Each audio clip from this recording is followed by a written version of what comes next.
그 오신이라 고생 많으셨어.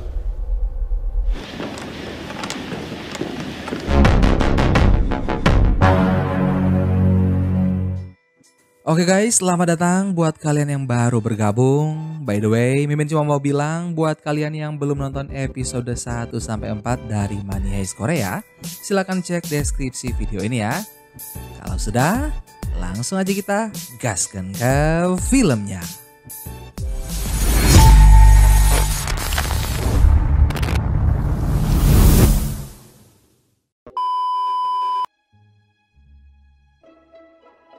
Episode ini dibuka dengan sidang hak asuh anak antara Wojin dengan mantan suaminya. Pihak Wojin menyertakan ibu kandung Wojin sebagai saksi. Namun kredibilitasnya diragukan karena sudah cukup tua.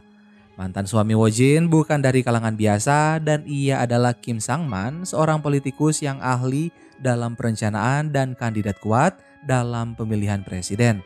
Ia sangat pandai memainkan kata sehingga publik berburuk sangka pada Wojin. Seusai sidang, Wojin mendapat telepon dari Mina yang mengabarkan bahwa neneknya hilang. Wojin pun berkeliling bersama Mina dan menemukan nenek Mina sedang duduk sendirian di taman. Disinilah awal mula Wojin menyadari ibunya menderita demensia. Sang ibu menolak berobat ke dokter karena takut penyakitnya akan dijadikan senjata bagi Sang-man. Terlebih pada sidang berikutnya, ibu Wojin harus datang ke pengadilan untuk menjadi saksi perebutan hak asuh Wojin dan juga Sang-man. Hal ini diceritakan Wojin pada profesor, tapi ia tidak menyebutkan nama penyakit yang diderita oleh sang ibu. Ia terlihat sangat kesulitan harus selalu bersikap kuat di depan orang lain demi anak dan juga ibunya. Profesor menunjukkan simpatinya dan direspon Wojin dengan mesra. Sementara itu, Kapten Cha sedang panik karena Park Chul-woo, komandan tim penyusup yang berhasil membaur ke dalam gedung, tidak dapat dihubungi setelah sebelumnya mengirim kode Morse yaitu penyusupan berhasil. Tapi beberapa saat kemudian Kapten Cha dijemput ke Departemen Keamanan Korea Utara. Ia dituntut segera mengambil tindakan. Kapten Cha menceritakan tentang Park Chul-woo dan rupanya ia tidak sempat keluar saat pasukan penyusup ditarik mundur. Tapi Kapten Cha yakin Park Chul-woo sigap dan bertanggung jawab. Hanya saja kepala departemen mencurigai Wojin berkhianat karena para perampok selalu mengetahui apa yang sedang direncanakan di camp. Ia memberikan berkas berisi informasi yang sudah dikumpulkan unit teknis pengintaian. Beberapa bulan sebelum perampokan terjadi, ternyata para perampok sudah meretas profil para perwira Korea Selatan dan kemungkinan besar penugasan Wojin dalam kasus ini adalah bagian dari rencana mereka. Sayangnya hubungan Wojin dengan para perampok belum bisa dipastikan. Bisa jadi Wojin sedang dimanfaatkan. Kepala departemen menuntut Kapten Cha mendesak Wojin mengakhiri kasus ini secepat mungkin walau berisiko mengorbankan banyak nyawa. Wojin yang sedang dicurigai baru saja selesai bercinta dengan profesor. Dari dalam kamar ia melihat cahaya yang tidak biasa. Tapi untung saja profesor cepat tanggap dan Wojin belum sempat masuk ke dalam ruang rahasia di mana ia mengendalikan perampokan yang disebut sebagai ruang penyimpanan. Scene kemudian berpindah di mana Tokyo memberikan selimutnya pada Rio yang terlihat kedinginan. Saat para Sandra dan Oslo sedang berjaga tidur, Park Chul-woo bangun dan pergi dari sana. Ana yang terbangun juga melihatnya. Chul-woo langsung menghubungi camp dan bicara dengan Kapten Cha. Singkat cerita, Chul-woo pun diperintahkan menemukan profesor yang memimpin para perampok lalu membunuhnya. Setelah itu pasukan akan langsung masuk. Chul-woo mengkhawatirkan keselamatan Sandra, tapi Kapten Cha mengingatkan fokusnya hanya membunuh profesor. Operasi ini akan dilakukan dalam 12 jam ke depan secara diam-diam karena diduga ada pengkhianat di dalam tim yaitu Wojin. Scene kembali berpindah di mana Rio mengantarkan sarapan untuk Berlin yang masih menjalani hukuman. Berlin berkeringat sangat banyak, wajahnya pucat dan tubuhnya menggigil. Ia meminta Rio untuk mengambilkan obat yang ia sembunyikan di rak buku ruang direktur. Rio menolak dan ia malah sengaja menyudutkan Berlin dengan berkata, tim sedang senang semua rencana berjalan lancar berkat Tokyo yang sudah mengambil alih posisi Berlin. Berlin pun berusaha tetap tenang, tapi emosinya sudah tidak tertahan lagi. Nampan makanan pun dilempar olehnya. Tokyo dan Nairobi mengumumkan bahwa Berlin tidak bertugas untuk sementara. Para Sandra bingung harus menanggapi seperti apa. Namun mereka seketika bersorak saat melihat Denver membawa Miseon yang masih hidup. Tokyo pun tersenyum. Ia senang tidak ada korban jiwa dalam aksi perampokan ini. Nairobi membawa para sandera berpindah dari ruang lobi agar laki-laki dan perempuan berkumpul di ruang terpisah. Mission dan Yongmin yang masih dalam tahap penyembuhan juga diantar ke ruangan yang terpisah.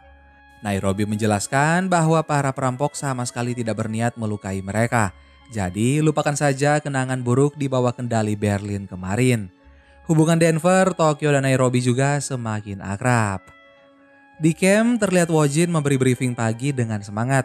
Kapten Cha mempertanyakan keberadaan Wojin tadi malam. Dan tanpa diduga, Wojin mengatakan yang sebenarnya bahwa ia menghabiskan malam bersama Sunho alias Profesor. Percakapan ini didengar langsung oleh Profesor. Dan tidak lama kemudian telepon berdering. Wojin menelponnya untuk kembali bernegosiasi. Diawali dengan basa-basi, Wojin menanyakan menu sarapan Profesor pagi ini. Profesor menjawab ia makan sandwich. Wojin berterima kasih atas kerjasama mereka menolong Yongmin dan memuji strategi pergantian topeng. Ia juga menawarkan bantuan stok makanan dengan syarat para sandera harus diperlakukan secara manusiawi. Padahal seseorang di camp meminta Wojin menukarnya dengan Anne. Menurut Wojin, jika hal itu dilakukan maka para perampok akan tahu mereka bisa menyerang. Saat ini yang penting adalah membangun kepercayaan. Di dalam gedung, beberapa sandera menjenguk Mission. Mereka mulai percaya bahwa tim perampok berisi orang-orang baik kecuali Berlin. Buktinya Mission tidak dibunuh dan diberi pengobatan yang layak. Yongmin yang ingin berduaan dengan Mission mengusir mereka. Yongmin merayu Mission lagi dan Denver pun datang kemudian memanggil Mission untuk mengganti perban. Denver menanganinya dengan sangat telaten dan ia menanyakan apakah Mission ingin pindah ke ruangan lain agar tidak diganggu Yongmin. Mission mengatakan semua pasti baik-baik saja andai perampokan ini tidak terjadi. Ia membuat batasan terhadap Denver, kemudian menegaskan bahwa bagaimanapun Denver adalah perampok dan dirinya adalah Sandra. Selanjutnya ia akan mengganti perban sendiri dan tidak perlu dibantu lagi. Denver pun terdiam. Di luar ruangan, Chulwo sedang mengawasi tanpa sepengetahuan mereka. Tapi ia dipergoki oleh Yongmin. Yongmin merasa wajah Chulwo cukup asing baginya. Chulwo pun sangat gugup. Anne datang di tengah kejanggungan ini dan mengakui Chulwo sebagai sopir bus sekolahnya. Ia menarik Chulwo untuk memperbaiki kerusakan toilet. Setelah merasa keadaan cukup aman, Anne menanyakan rencana selanjutnya karena ia tahu Chulwo adalah polisi yang menyusup. Chulwo menanyakan siapa profesor di antara kawanan perampok. Anne berkata ia belum pernah melihatnya tetapi mungkin ada orang yang tahu. Di luar gedung, Wojin sedang menerima pengantaran makanan sambil mengecek bahan-bahannya. Ia meminta agar menyediakan bahan yang butuh waktu lama untuk dimasak dan mengecualikan sandwich. Petugas pengantaran berkata menu mereka hanya makanan Korea, jadi sandwich tidak pernah termasuk. Wojin pun tersentak dan ia langsung berlari ke dalam camp. Ia menyadari si profesor mengamati dari luar dan memberi instruksi pada para perampok. Ia tidak pernah ikut masuk ke dalam karena menu sarapan yang ia sebutkan bukan menu yang diberikan ke dalam gedung. Profesor sangat terkejut dan Wojin meminta tim melacak mobil yang sempat terekam CCTV mengantar Nairobi dan juga Rio. Bisa jadi dengan melacak mobil itu mereka bisa menemukan di mana lokasi profesor. Kapten Cha berkata agen Korea Selatan yang akan melaksanakannya.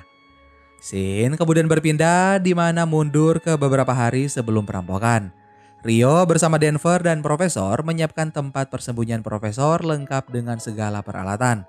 Profesor berkata jika polisi tahu ia mengendalikan segalanya dari luar gedung, mereka akan sadar bahwa ini bukan penyanderaan sederhana. Semua rencana terancam gagal dan inilah yang sedang terjadi sekarang. Sehingga Profesor pun langsung memberitahukan pada timnya yang berada di gedung melalui Rio. Di sisi lain, Anne membawa Chulwo menemui Yongmin untuk menanyakan Profesor.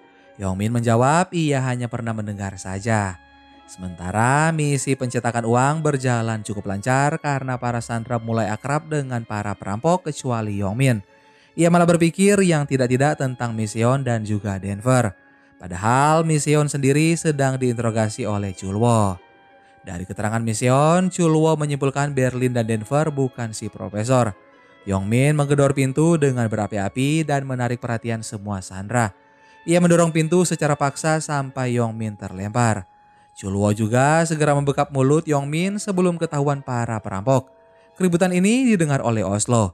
Ia mengecek semua bilik toilet di mana Chulwo bersembunyi di dalam salah satunya. Saat bilik Chulwo akan dibuka, Helsinki memanggil Oslo untuk bicara dengan Profesor. Profesor mengkonfirmasi perihal mobil dan Oslo berkata ia sudah membayar mahal pada Hyungji Carwalt di Imjigak demi menghancurkan mobil itu. Tapi Oslo tidak melihat sendiri mobil itu dihancurkan. Tokyo pun terkejut mendengar nama Hyungji Carwalt. Sedangkan di dalam camp, tim Wojin menemukan mobil itu di sebuah situs dengan kondisi nomor plat yang sudah diganti. Situs ini dikenal sebagai tempat ilegal jual beli mobil bekas Korea Selatan yang dipermak kembali untuk dijual di Korea Utara. Wojin segera menuju ke Imjigak, begitu juga Profesor. Kekacauan ini membuat tim Money Heist lengah dalam pengawasan. Mereka tidak tahu Miseon, Yongmin, Ana, dan Chulwo sedang berdiskusi apa yang akan terjadi setelah mereka menemukan Profesor. Ana mengusulkan agar tim penyerang nantinya memberi peringatan evakuasi sebelum penyergapan. Tapi hal ini akan memperumit situasi. Yongmin mengusulkan hal lain di mana mereka harus menangkap perampok terbodoh dan menyiksanya hingga memberi informasi. Miseon sadar yang dimaksud Yongmin adalah Denver karena ia terlihat goyah. Yongmin menyadarkan semua kekacauan ini terjadi justru karena ulah semua perampok itu.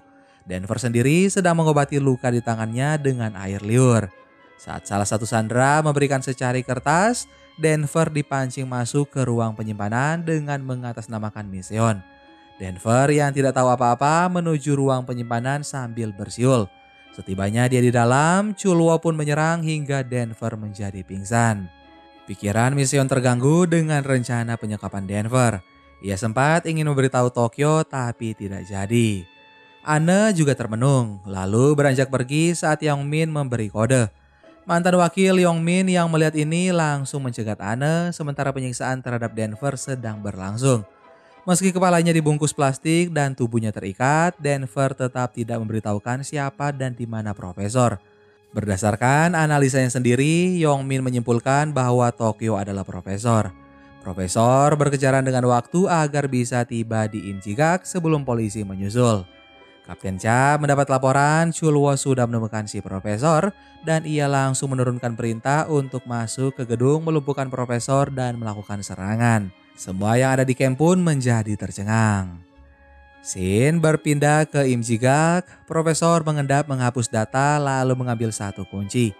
Sialnya pemilik tempat datang sebelum Profesor pergi. Agar bisa kabur, Profesor menyiramkan air panas dari teko dan berlari keluar tepat saat mobil polisi mulai berdatangan. Scene kembali berpindah di mana Chulwo menyalakan alarm keamanan setelah mengambil senjata. Para sandera pun ketakutan. Berlin tersenyum mendengarnya dengan kesehatan yang tampak semakin memburuk. Rio, Tokyo, dan Nairobi masuk ke ruang CCTV untuk melihat keadaan yang terjadi. Sebenarnya alarm ini adalah sinyal dari Chulwo bahwa ia akan membunuh Profesor. Nantinya sinyal lain akan dikirim sebagai pertanda tim penyerang segera masuk. Dalam operasi ini, Wojin sengaja diminta melacak mobil karena dicurigai sebagai mata-mata. Chulwo menyemprotkan apar ke seluruh penjuru ruangan dan Yongmin masih menyiksa Denver. Miseon datang menghentikannya, namun api cemburu membuat Yongmin semakin emosi. Ia menduga Miseon punya hubungan khusus dengan Denver. Miseon mengambil senjata dan menodongkan pada Yongmin. Sedangkan di sisi lain, Profesor yang sudah menemukan mobilnya sibuk menghilangkan sidik jari tim dengan cairan yang ia bawa. Sedangkan Yongmin menantang Miseon untuk menembak. Denver mengambil kesempatan melumpuhkan Yongmin. Ia justru sangat khawatir Miseon akan berada dalam bahaya karena menolongnya. Setelah terbebas, Denver mengajak Miseon mencari Tokyo yang sedang dalam incaran pasukan polisi. Tokyo membagi tugas dengan cepat di mana ia memerintahkan Nairobi menghentikan aktivitas percetakan dan mengumpulkan semua sandera di lobi. Rio memeriksa keadaan Berlin dan mematikan alarm. Oslo mengevakuasi sandera dan Helsinki ikut dengannya ke ruangan pameran.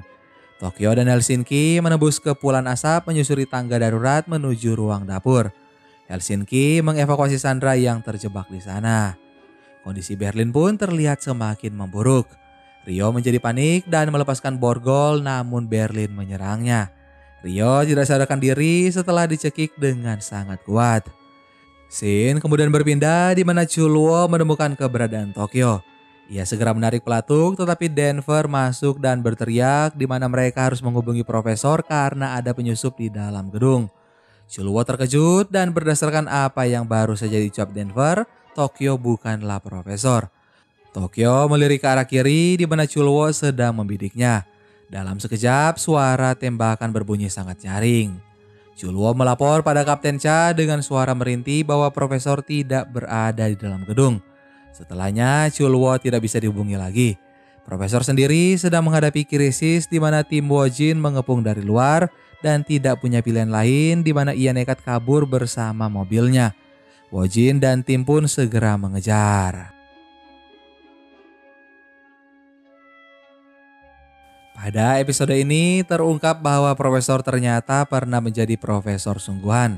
Topik penelitian utamanya adalah dampak ekonomi dari reunifikasi Korea Utara dan juga Korea Selatan. Paparannya pernah dilihat langsung oleh Kim Sang-man yang saat itu menjabat sebagai anggota Majelis Nasional sekaligus suami Wojin.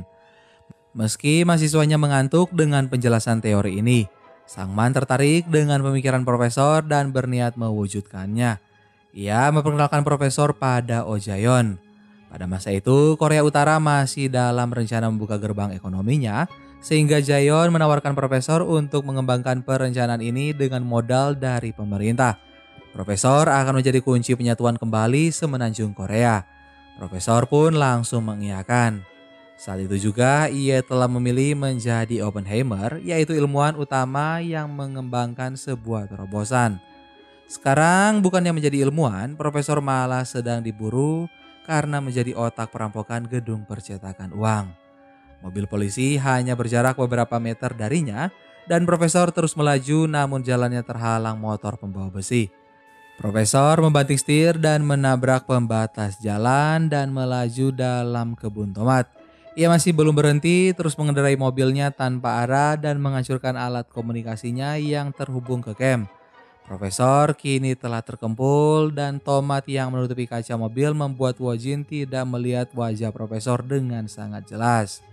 Profesor kini sudah hilang akal. Ia menyalakan rokok lalu membawa mobilnya terjun ke dalam sungai dan terbakar seketika. Ternyata yang membunuh Chulwo adalah Berlin. Ia bahkan menembak berkali-kali hingga pelurunya habis. Di luar gedung, pers semakin tidak terkendali akibat suara tembakan ini. Tim Wojin mendatangi mobil yang terbakar tapi mereka tidak menemukan siapapun di dalamnya. Profesor masih hidup dan ia berhasil keluar dari mobil dan berenang dalam sungai. Situasi publik semakin tidak terkendali di mana keluarga para sandera berdatangan untuk mengetahui nasib kerabat mereka. Petisi juga telah dikumpulkan agar segera dilakukan pengepungan. Kritik masyarakat terhadap respon polisi terus meningkat setiap harinya. Sang-man berpidato menyatakan para perampok ini telah ditetapkan sebagai teroris dan tidak bisa lagi dilakukan negosiasi. Wojin kembali ke camp dengan sangat marah dan ia menyayangkan tindakan Kapten Cha yang bergerak tanpa sepengetahuannya dan mengakibatkan satu agen terbunuh. Kapten Cha tidak berkelit dan ia memberitahu alasan atas kejadian ini, bahwa Wojin dicurigai sebagai mata-mata. Wojin menjadi kesal dan tetap ia berpikir logis bahwa ini bukan saat yang tepat untuk meluapkan emosi. Ia hanya meminta mulai detik itu juga ia dan Kapten Cha harus saling percaya. Mereka resah karena sejak tembakan diluncurkan tidak ada reaksi apapun dari dalam gedung. Dan yang lebih mencurigakan, para perampok sejak kemarin sangat menghindari adanya kematian atau korban jiwa. Bahkan mereka membiarkan tim medis masuk saat Yongmin tertembak. Yang artinya komplotan ini sangat peduli pada opini publik. Wojin berencana akan membangkitkan opini publik dan menggunakan fakta bahwa mereka mengetahui profesor tidak ada di dalam gedung sebagai senjata untuk memenangkan negosiasi. Ia sendiri yang akan masuk ke dalam gedung percetakan uang. Profesor juga kembali ke markasnya dengan tertati dan mendengar Wojin ingin membalik kemarahan publik pada para perampok. Di dalam, Rio yang sudah siuman mengobati luka Denver. Mereka bercanda seperti tidak terjadi apa-apa. Sementara itu, Tokyo terlihat frustasi setelah melihat insiden penembakan Chulwo. Nairobi terus meyakinkan bahwa itu bukan salahnya. Polisi itu justru menempatkan Sandra dalam situasi berbahaya. Rio bergabung bersama mereka melaporkan profesor sudah menghancurkan mobil di Imjigak berkat informasi dari Tokyo. Nairobi yakin profesor pasti punya alasan sendiri memilih Tokyo sebagai pengganti Berlin memimpin tim. Tokyo masuk ke ruangan direktur untuk bicara dengan profesor. Di sana juga sudah ada Berlin. Tokyo membenarkan jika tidak ada Berlin mungkin Chulwo sudah membunuhnya, sehingga Tokyo menyerahkan kembali kepemimpinan tim pada Berlin. Ia juga merasa ada benarnya sikap Berlin menanamkan rasa takut pada Sandra agar situasi tetap terkendali. Tapi Berlin menolak untuk kembali pada posisinya. Ia mengatakan keinginannya hanya misi mereka dan berhasil entah dengan cara aman atau menegangkan. Telepon tiba-tiba berdering dan Wojin kembali mengajukan negosiasi. Ia menanyakan tentang suara tembakan. Profesor berbohong dan mereka hanya sedang latihan menembak. Wojin mengungkapkan kekacauan yang terjadi di luar gedung dan ia harus masuk dan melihat sendiri situasi di dalam. Tentu saja profesor menolak. Namun Wojin mengancam tidak akan memberi pasokan makanan lagi. Profesor pun terpaksa memperbolehkan dengan syarat tidak ada lagi penyusup seperti sebelumnya. Wojin menjamin asal ia diizinkan membawa kamera untuk menyiarkan keadaan di dalam secara langsung agar publik tahu mereka menepati janji. Jika tidak, maka polisi akan mengadakan siaran pers untuk memberitahu status para sandera dirahasiakan para perampok. Profesor menyuruhnya masuk besok saat pengantaran makanan siang. Strategi Wojin tampaknya berhasil. Sementara para sandera tidak dalam penjagaan Oslo. Anggota Money Heist mulai berdiskusi. Profesor mengarahkan agar mereka membiarkan saja Wojin memeriksa keadaan sandera satu persatu. Langkah terakhir dalam rencana adalah membuat publik mempercayai mereka. Segala sesuatu yang terjadi dalam gedung termasuk kematian Chulwo tidak boleh sampai bocor ke publik. Semua anggota harus bersiap juga untuk situasi yang di luar perkiraan. Kepolisian memberikan keterangan pada pers tentang suara tembakan yang berasal dari latihan. Seluruh sandera tetap aman. Dan untuk membuktikannya, Wojin akan masuk ke dalam gedung dengan kamera siaran langsung. Scene kemudian berpindah pada keesokan harinya. Rio terbangun mendapati Tokyo sedang gelisah. Rio berjanji akan mengurus jika terjadi sesuatu. Tokyo tertawa mendengarnya. Ia menguatkan hati dan memberi perintah pada Oslo dan juga Helsinki untuk mengumpulkan semua sandera ke lobi. Semuanya menurut kecuali Yongmin dan seperti biasa ia harus mengomel dulu. Ia juga mengancam Miseon akan menyebutnya sebagai pengkhianat ketika nanti mereka bisa keluar dari gedung. Miseon mengabaikan dan bergegas pergi tetapi Yongmin lagi-lagi menariknya. Miseon menjadi marah dan kalung pemberian Yongmin ia lempar dengan keras. Emosi Yongmin mulai memuncak. Ia mengayunkan tangan untuk menampar Miseon namun Denver datang mencengkram dan memelintir tangannya. Denver mulai bersikap keras pada Yongmin, terlebih atas apa yang terjadi sebelumnya. Di lobi, Tokyo memberitahu polisi akan masuk siang nanti untuk memastikan keadaan Sandra. Ia meminta mereka semua bekerja sama.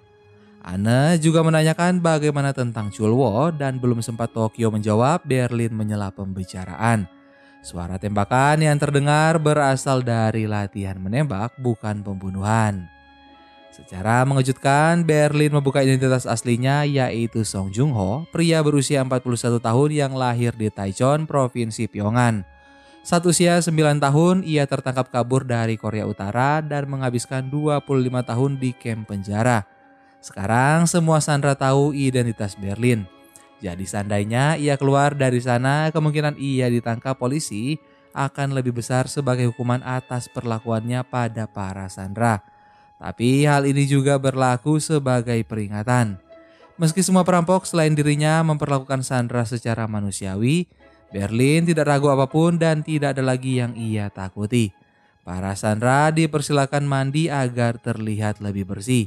Anne meminta waktu wakil direktur untuk bicara. Ia berencana mengambil kesempatan saat Wojin masuk. Tapi sang wakil direktur menolak dan ia tidak ingin keadaan semakin memburuk. Yongmin datang mengusulkan untuk memberitahu para polisi dengan secari kertas berisi identitas perampok, tewasnya Chulwo dan jumlah perampok. Yongmin ingin Ane yang menyerahkannya karena Ane adalah putri duta besar sehingga tidak mungkin ia dibunuh meski ketahuan. Ane bersedia dan ia merasa bersalah atas kematian Chulwo. Yongmin menyuruh wakil direktur meminta selembar kertas pada para sandera yang bertugas mencetak uang. Singkat cerita, Wojin beserta satu juru kamera sudah bersiap sementara Ane sibuk menulis di atas uang. Ane juga menuliskan para perampok mencetak uang dan menggali terowongan untuk kabur. Dan kini waktunya telah tiba. Tim Money Heist juga sudah memakai topengnya masing-masing. Dan tetap 98 jam setelah perampokan, Wojin masuk ke dalam gedung dan disaksikan seluruh masyarakat Korea dari siaran langsung. Berlin menyambut Wojin tanpa topeng, yang mana hal ini membuat heboh seantero negeri. Berlin menunjukkan keadaan para sandera satu persatu dimulai dari Yongmin, dan sebelum keluar, Denver memperingatkan Yongmin untuk tidak ceroboh. Yongmin berbicara ke arah kamera ditujukan pada anak dan istri. Kini satu persatu sandera memberikan testimoni, bahkan beberapa dari mereka berkata para perampok bersikap baik. Mereka juga tidak mengetahui ada insiden tembakan. Profesor juga menonton tayangan ini di antara kerumunan kerabat sandera. Sementara di camp, identitas Berlin kini sudah dikantongi oleh tim. Sampai akhirnya tiba giliran Ane. Ia menangis terseduh-seduh agar Wojin mendekat. Saat akan menyelipkan kertas uang, Tokyo menyadari dan langsung mencegahnya. Tokyo berkata Ane harus istirahat karena terlalu emosional. Di lorong, Berlin merampas kertas uang itu dan menanyakan siapa yang menyuruhnya. Ane berteriak itu atas keinginannya sendiri. Tokyo lalu memerintahkan Helsinki memisahkan Ane ke ruangan tersendiri. Beberapa saat kemudian kamera dimatikan karena menurut Wojin metode seperti ini memakan banyak waktu. Ia meminta suami Sandra langsung dikumpulkan saja. Berlin pun menyetujuinya sehingga semua sandera dibawa berkumpul di lobi. Wojin merogoh saku dalam jas yang dikira tim Money Heist ia sedang mengambil senjata. Sontak Tokyo mengangkat senjata. Tapi ternyata Wojin hanya mengambil daftar nama para sandera untuk diceklis satu persatu. Kerabat sandera bersorak penuh syukur mendapati keluarga mereka masih hidup. Wojin lantas menanyakan Chulwo yang disebut penjaga keamanan kontrak. Berlin menyangkal tidak ada sandera bernama Chulwo. Wojin juga tetap bersikeras. Orang-orang di camp selain Kapten Cha terkejut nama Chulwo disebutkan. Kapten Cha berkata hal ini sengaja dilakukan untuk menciptakan situasi tidak terprediksi oleh kawanan perampok. Wojin akan memanfaatkan perhatian publik dalam situasi tersebut dan ia pun mulai menanyai semua sandera apa mereka pernah melihat sosok Chulwo. Tidak ada sandera yang berani menjawab. Wojin mengkonfirmasi pada Ane dan Ane hanya diam. Setelah Wojin berlalu, ia berteriak bahwa kemarin ia melihat Chulwo. Disusul teriakan Yongmin. Ane langsung dibungkam dan situasi di luar gedung kembali kacau. Berlin emosi dan ia mengatakan pria itu adalah polisi bukan sandera. Wojin dan Berlin pun terlibat debat. Berlin mengatakan mereka hanya membela diri karena polisi diam-diam mengirim agen masuk ke dalam gedung. Wojin menyatakan mereka tidak perlu bernegosiasi lagi jika Chulwo terbukti dibunuh. Pertama-tama para murid harus lebih dulu dibebaskan. Berlin bertepuk tangan menyadari Wojin sebenarnya mencoba membebaskan Ane, putri duta besar Amerika Serikat. Setelahnya polisi bisa melakukan serangan dengan leluasa. Jika begitu bebaskan semua siswa selain Ane, ujar Wojin. Di luar seseorang memberi flashdisk pada operator stasiun TV. Dan sesaat kemudian seseorang dibawa bergabung ke lobi dan ia adalah Chulwo. Semua orang terbelalak, jadi yang selama ini fakta yang disembunyikan bukan kematian Chulwo, melainkan fakta bahwa ia masih hidup. Saat penembakan, Berlin menghabiskan pelurunya ke dada Chulwo. Ia sengaja tidak menembak kepalanya karena memang hanya ingin melampiaskan emosi. Nyatanya Chulwo memakai rompi anti peluru, dan hal ini dijadikan kesempatan tim Money Heist untuk memutar balik opini publik. Polisi yakin Chulwo sudah tewas yang menjadi keuntungan sendiri bagi para perampok. Siaran TV kemudian menayangkan video yang diserahkan oleh anonim berisi cuplikan CCTV Chulwo menyusup menggunakan kostum yang sama dengan Sandra. Kemudian membunyikan alarm dan berusaha membunuh pemimpin perampok. Saat semua sandera panik akibat gas dari APAR, polisi malah berencana mengepung gedung. Jika saat itu Chulwo tidak dilumpuhkan, keselamatan para sandera akan terancam. Dan kali ini opini publik langsung berbalik. Mereka justru lebih bersimpati pada para perampok dibanding polisi karena polisi dianggap memanfaatkan para sandera sebagai tameng. Wojin keluar dari gedung dengan hati hampa, sementara di dalam tim Money Heist merayakan kesuksesan mereka menangani opini publik. Kini Berlin dan Tokyo juga semakin akur. Di tengah euforia ini, tiba-tiba saja Moskow masuk terengah-engah. Ia mengabarkan terowongan sudah mencapai permukaan tanah. Ditambah lagi jumlah uang yang dicetak sudah hampir mencapai nominal yang diinginkan. Pada malam harinya, saat jam tidur, Denver membangunkan Mission untuk mengganti perban. Ia meminta Mission untuk melupakan semua yang terjadi setelah keluar dari gedung. Tapi tanggapan Mission justru membuat Denver menjadi sedih. Ia kemudian meminta Mission nanti kembali bekerja dan berkencan dengan pria baik. Mission berkata ia akan berhenti dari pekerjaannya sekarang. Denver lalu mempertanyakan alasannya dan kesal karena menurutnya pasti karena Yongmin sialan itu. Mission tiba-tiba mencium Denver dan ia berhenti saat tersadar, tetapi Denver mencium balik. Keduanya bercinta tanpa ada yang tahu. Di sisi lain, Berlin menyuntikkan obat ke tubuhnya dan Profesor juga tampak tidak tidur. Di dalam camp terjadi keributan karena Kapten Cha akan diganti. Wojin pun menentang keputusan ini dan ia menahan Kapten Cha tetap di camp. Tapi Kapten Cha berencana mundur untuk melacak sosok Profesor. Ia menaruh curiga pada pria yang baru-baru ini dikenal Wojin, yaitu Sunho alias Profesor. Tapi Wojin membela Sunho atas dasar cinta dan meyakini Sunho tidak akan menyakiti siapapun. Mendengar percakapan ini, Profesor terdiam dan berpikir 2 kali untuk mengangkat telepon Wojin. Namun tetap saja diangkat. Mereka berjanji bertemu di luar sambil minum. Wojin perlu bertemu Sunho untuk menguatkannya. Ia kemudian memberi peringatan mungkin Sunho harus membopongnya saat pulang nanti. Keduanya pun menghabiskan waktu sesaat melupakan kenyataan yang mereka hadapi masing-masing. Di perjalanan pulang, Sunho alias Profesor meminta Wojin mundur dari kasus perampokan ini.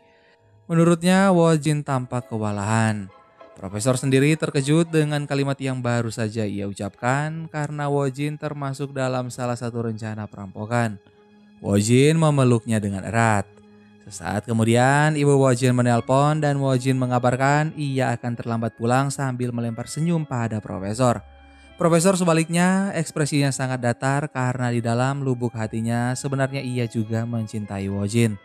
Saat menaruh ponsel ke saku, Wojin menemukan robekan uang kertas dan kembali teringat dengan tugasnya. Rupanya Anne sempat menyelipkan kertas lain ke saku Wojin. Wojin bergegas pergi dan menyadari ada sesuatu yang aneh. Profesor kembali ke kafenya disusul dengan Kapten Cha. Profesor tampak terkejut sementara Kapten Cha hanya bisa tersenyum. Dan film Money Heist Korea season 1 pun selesai.